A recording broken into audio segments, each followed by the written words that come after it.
The last time we had Representative Claudia Tenney on the program, they were trying to steal her election. And she muscled through. It wasn't easy, that's for sure. And she represents the New York District 24. How are you? Great. How are you? It's just an honor to be on your show, as always. Well, it's an honor to have you on the show. You're one of the few people in the United States Congress, one of the few, who's calling out Joe Biden, his administration, which is selling out to the Iranians who are about to get these nuclear-tipped ICBM missiles. They have 83% now nuclear material, 7% short of the 90% needed. When he came in office, they had 5%, because the Trump policies really were choking off Iran. They are meeting with Aragon. He'll meet with anyone, any butcher, anybody. He's stiffing Netanyahu. And I think you were right on in what I read on Breitbart. Can you explain to me what's taking in the American people, what's taking place here? Yes. First of all, the Biden administration is obsessed with getting back into the JCPOA, which is, the Joint Comprehensive Plan of Action, otherwise known as the Iran deal. They're obsessed with it. They put a weak guy up named Rob Malley, who was their envoy to Iran, to negotiate this deal. And actually, he was just removed, and he's put on leave because he violated security clearances. So he's been suspended. So we know that that's corrupt right there with a guy who is not really negotiating in the best interest of the United States and Israel and our allies in the Middle East. And so now we have the situation where the Biden administration is saying, let's go ahead and allow the Iranians to enrich up to 90%, which is weapons grade. They're at 87%. Now, let's look back to the JCPOA. The Iran deal only allows 3.67%. Why are we even exceeding the flawed Iran deal to give them even more ability to wreak havoc on the Middle East, to continue to be a sponsor of terror? The Israelis are up against it, and it's all because Joe Biden doesn't like the fact that Netanyahu is actually a conservative, and he's reasonable, and he's common sense. And I think they're trying to blame this on, it's a scapegoat issue, but they're trying to claim, Netanyahu is meddling in the judicial system in Israel, which is really a false argument. And even those on the left or the middle left are agree with that this is a false issue. I think a lot of people don't realize the Israeli Supreme Court is got some strange powers, and Netanyahu's trying to actually put it into check.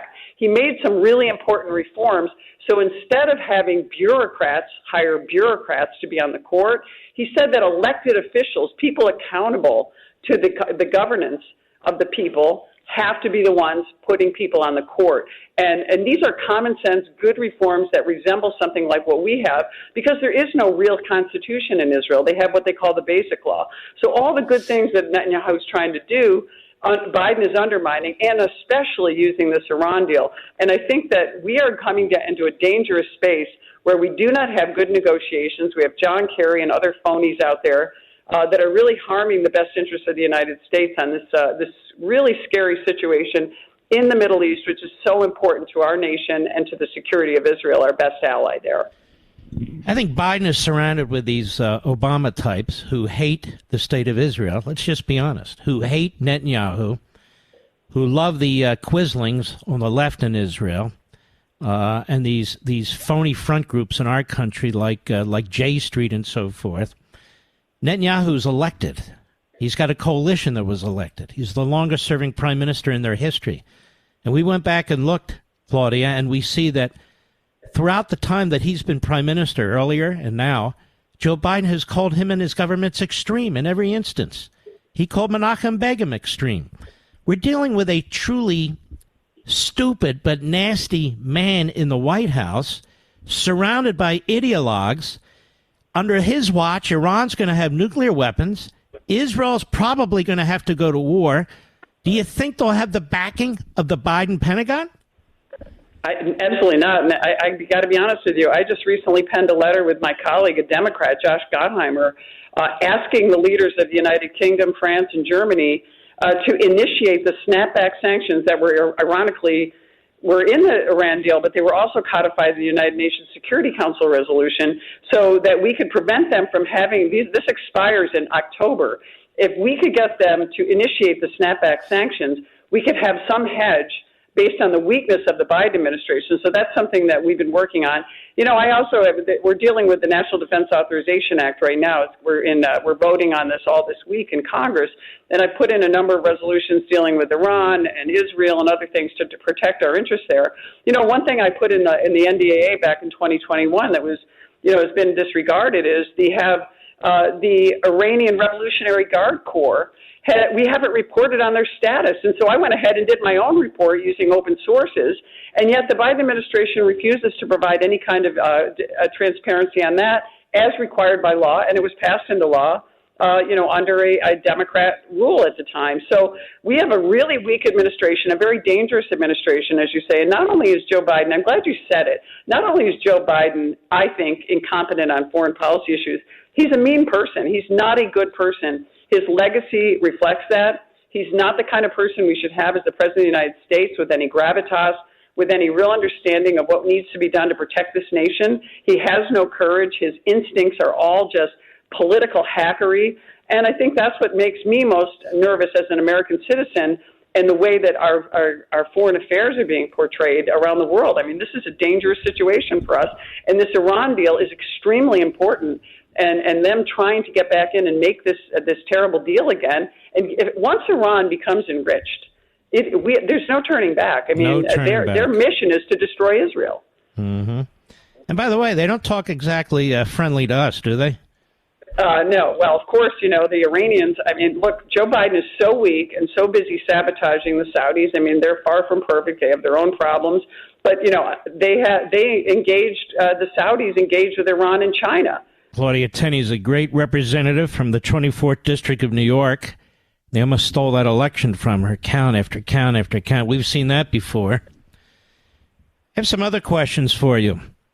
Why are we giving American taxpayer money to communist China, a green climate fund? They have 80 to 85% of the rare minerals needed in this country for batteries and solar.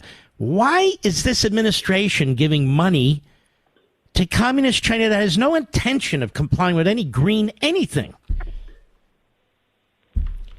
Well, let me give you I will give you my opinion on this because I think it's no coincidence that I would argue, the most corrupt president in the United States history, at least in the modern era, is Joe Biden, who is completely compromised by China, whose son, I serve on the Ways and Means Committee. We were able to release the testimony of the whistleblower that showed that actually Hunter Biden was receiving money from Ukraine, Romanian interests, Chinese interests. We detailed over 17 million. The whistleblowers think it's a lot more than that. And by the way, these whistleblowers weren't just looking for the money or, looking for Hunter Biden like they were always searching out Donald Trump. They actually discovered and stumbled upon Hunter Biden while they were investigating an international porn ring, which led them to this. We had, these SARS reports that are those suspicious activity reports, over 150 of them that James Comer discovered on the Oversight Committee, and the Ways and Means whistleblowers wanted to link this together. This would have been done with anyone else other than the Bidens. So I think a lot of it is to cater to the Chinese. I think the Chinese Communist Party has complete control over Joe Biden. Maybe they even have some text messages from the alleged cell phone that was given to Joe Biden via the Chinese Communist Party to Hunter to Joe. I don't know. I mean, these are not to sound like a conspiracy theorist, but there's an awful lot of compromises between the Bidens. There's no and conspiracies going on right now, Representative. It's all. I mean, you would have thought this stuff was conspiratorial at one point, but it's not. No, it's all coming. It's popping. Look, I look at it this. Everything about Biden is in plain sight, and they're engaged in a cover-up with the help of the Department of Justice and with the help of the FBI. We could have criticized Nixon. We know he didn't commit the crime, but he committed the cover-up. We've got Biden committing the crime and the cover-up. And so, it's in plain sight. But, meanwhile, Hunter is entertaining himself out at the White House with Merrick Garland in attendance at the party with the Israeli prime minister. And then, Hunter Biden's out at Camp David. Hunter, gosh, who knows whose cocaine is left in the White House, the Secret Service. They don't know where that came from. So, I just think there's a lot of compromise with President Biden and the Chinese Communist Party. And I think there's a lot of donors on the left who want to keep this thing open. I mean, look, we had over $400 million. I think it was even greater, $400 billion that was going to go to giving Green New Deal subsidies to help the Chinese Communist Party, and the Democrats voted against it. They voted against us keeping the solar energy panels and the type of things we could keep with our American manufacturers here in the United States. They voted to send those over to China because the American manufacturers allegedly couldn't make those up fast enough. Well, give me a break. This is not what that's about. There's something between Biden and China that we see, but we need to prove, and we need to take back the White House in order to prosecute, because we're doing everything we can to shine the light, to provide the oversight, to subpoena the witnesses. We just don't have prosecutorial power. And I still think the Republicans have to be as ferocious as the Democrats are. They never quit. I mean, Nancy Pelosi didn't just use power, she abused power. We need to make sure we use our constitutional power to uphold the integrity of our nation, which I feel like we need to do even stronger than we are now. We have a 5-seat majority in the House. We're compromised by Schumer over in the Senate. And we got to fight the fight. You talk about my election from 2020. The Democrats have just overturned, the Democrats in New York want to go back and revisit redistricting to wipe out the 11 Republican seats that we have right now in the state of New York, which would wipe out our majority in the House just with New York alone. So we have to fight on every level. And that's why, I started the Election Integrity Caucus after my struggle and 100 days in court looking at Mark Elias every day, which isn't a pleasant thought. And we've got to fight, and the Republicans have to stand up. As you know, Mark, we always win on policy. We just don't win on process, and we've got to win on both. And I think we've got to really be tough. Our country depends on it. We are the last hope at this point. I'm getting older. I've been around a while. My son, served. He was a Naval Academy graduate. He's served in the Marine Corps. He's now a reservist. His future, my grandchildren's future. This is the last best hope. This is the last best hope of freedom. And it's amazing. I don't know where we're going to turn if we don't save this republic. You're going to love my new book when it comes out. The Democrat Party Hates America. It is chapter and verse. That's the title. I'm taking the gloves off, and I want people to pay attention to this. This is not just ideology that comes out of the atmosphere. This is this party that embraces every one of these forces, these Marxist activities, these anti-American activities. They embrace them, they promote them, they fund them. That's what they do. That's who they are. This has been an anti-American party since before the Civil War, with the Confederacy, with slavery and segregation. It's time we tell the story rather than them tell lies about who they are. Question. I was a little disappointed, not to put you on the spot. Darrell Issa has been around a while, too. And he was asked about impeaching Merrick Garland. He said, I think we're a long way from it. I don't think we're a long way from it at all. I worked for an attorney general. I was chief of staff for an attorney general. My attorney general, Meese, never did anything wrong, and they kept blaming him for everything. Here we have a man who's the mob lawyer for the Biden administration. He's going after Trump. He's protecting all the Bidens. He won't appoint a special counsel to go after them. He approves every damn thing the special counsel is doing against Trump. You need to have a hearing. You need to go through the process. You can't go through that process unless you charge the guy. You drop a nickel, and they were filing impeachments against Donald Trump. What do you think about this? I think I agree with you, Mark. I think we have to go through the process. We have to push the Democrats to actually do so. We know we can probably get this done in the House. We've got to push the Democrats and shame them into doing something on the Senate side. Now, I'll tell you, we were able to, that debt ceiling vote, which a lot of conservatives objected to, remember that we didn't vote for any appropriations in that bill. We didn't vote for any spending in that bill. That was a plan of what we need to do in the appropriations. We brought the Democrats to the table. We had a pair of twos. They had a royal flush because they certainly weren't afraid of our 5-seat majority that we had in the House. But what they did is the American people were upset with the Democrats, and they knew they had to come to the table. If we can engage in impeachment proceedings against Merrick Garland, force the Democrats and Chuck Schumer to recognize you got to do something about this. I think you're right. You have to push. If we're not pushing you can't sit there and say, we don't know what the end game is going to be. And all due respect to Daryl, I think that he's worried that if we go through this process, we're going to get, snuffed out in the Senate. But I think it's worthy of looking into it and putting the Democrats on the spot. Yeah. Did they care about getting snuffed out in the Senate? No.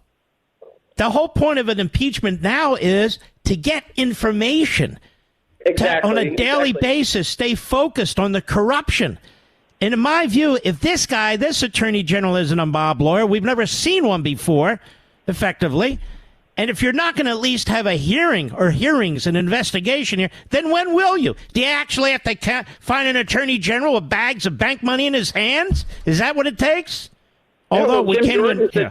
Yeah, I mean, Jim Jordan's the chair of the Judiciary Committee. I mean, I think he's the person that's got to be pushing on this. And I think it'd be good to do. But let me also tell you why it would be good politically, not just procedurally, is the Democrats are going to have some tough elections in the Senate side. So are they going to actually allow, if we expose this, are they going to actually vote for people who vote against impeaching someone who has done what Merrick Garland has done, which is disgraceful? Thank goodness he never became a Supreme Court justice. God. I don't know. They got a lot of kamikaze politicians over there. But I want to thank you. You never know. Yeah. Yeah. Claudia Tenney, I want to thank you. We want to have you back. That's New York's 24th district. Now you know why they tried to stop her. And now they're going to try and redistrict her out of existence because this is what the Democrats do. God bless you, my friend. Take care of yourself. Thank you, and God bless you and your audience. I appreciate it so much. All right, you be well. She's a great patriot.